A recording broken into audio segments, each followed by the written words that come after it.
היום אנחנו הולכים לפגוש את יונתן בן שבת, חייל שנפצע קשה בעזה. הוא עומד לקבל את הבית המונגש שהוא כל כך זקוק לו. שלום. נעים להכיר. שלום יונתן. נעים מאוד, קורה. ספר לנו את הסיפור שלך. אז אני יונתן, אני בן 21 מרמת גן. אני משרת בגבעתי בגדוד צבר. נפצעתי ברפיח ממטען חבלה. היו לי פגיעות של רסיסים באזור הפה לגוף עליון, גם קצת בראש. ועכשיו אני מאושפז בתל השומר. לפני הפציעה לי ולבת זוג שלי היה עסק של תכשיטים, עדיין יש, שנקרא פסטיב. ובזמן המלחמה הוא די קרס, לא הצלחנו כל כך לתפקד אותו. איך עברה עליך התקופה בעצם מאז הפציעה? איך הסתגלת למצב החדש? הרבה אתגרים. המון טיפולים, המון זריקות, המון ניתוחים, אבל עוברים את זה, לא חשים יש את המשפחה ואת הבת זוג איתי. ועוברים את זה לאט לאט, כל יום יש מטרה להשתקם ולחזור כמו שאני. מה הכי חשוב שיהיה לך בבית המונגש החדש שלך? בגדול אני יוצא בסופ"שים הביתה, מהאשפוז, ולא כל כך נגיש להיכנס גם לחדר מבחינת הצרות של הדלת וגם לעבור לתוך השירותים. גם כרגע יש אמבטיה וזה לא מאפשר כל כך להכניס כיסא או להתקלח. איך אתם רואים את העתיד בבית החדש שלכם? אני חושבת שהמטרה באמת זה שהוא יחזור הביתה ויהיה לו כיף ונוח, או שהוא ירגיש שהוא במקום הטבעי לו. אנחנו פה לעזור.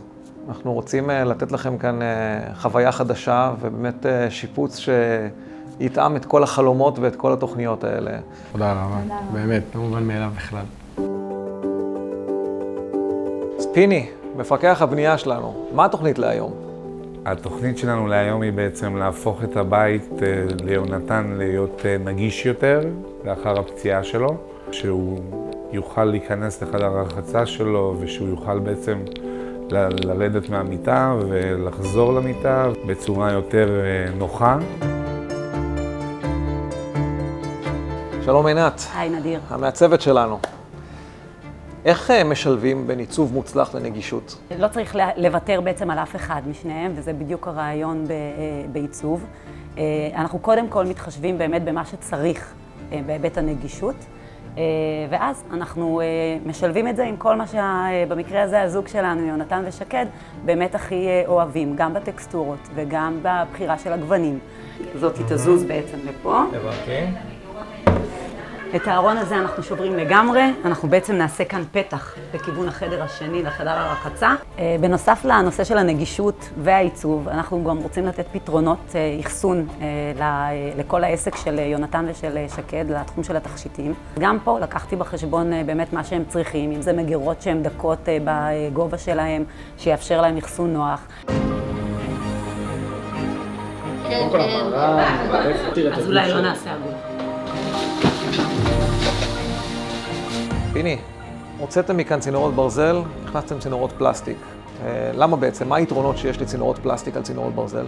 ברזל מחליד יותר מהר, מתקלה יותר מהר, כל דבר דורש הברזה כדי להתחבר בין החלקים, ובעצם בצינורות SP פלסטיק אתה מגיע עם מכשיר לחיצה, אתה יכול ללחוץ, לחבר בין הצינורות ולהגיע לבית שלם שהוא מורכב מצינורות פלסטיק שהם עמידים הרבה יותר. משחזת זווית ניתנת היא מאוד יעילה ושימושית כי היא לא דורשת מפתח בכיוון שלה, הכיוון שלה מובנה במכשיר עצמו.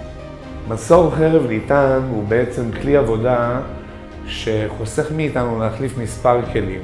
גם להתקנת פרקטים, שזה בעצם התחום הנוסף שאנחנו מתעסקים איתו, וזה תחום שהבת שלי לי מטפלת וממנכ"לת את החברה.